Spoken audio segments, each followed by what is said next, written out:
संदेशे आते हैं, हमें तड़पाते हैं।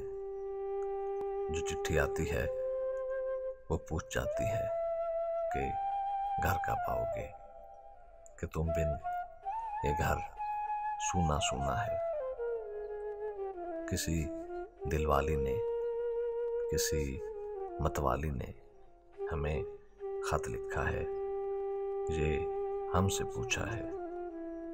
किसी की सांसों ने, किसी की धड़कन ने, किसी की चूड़ी ने, किसी के कंगन ने, किसी के गजरे ने, किसी के गजरे ने, महकती सुबहों ने, मचलती शामों ने, अकेली रातों ने, अधूरी बातों ने, तरसती बाहों ने, और पूछा है तरसती निगाहों से कि घर कब पाओगे, कि तुम बिन ये दिल सूना सूना है।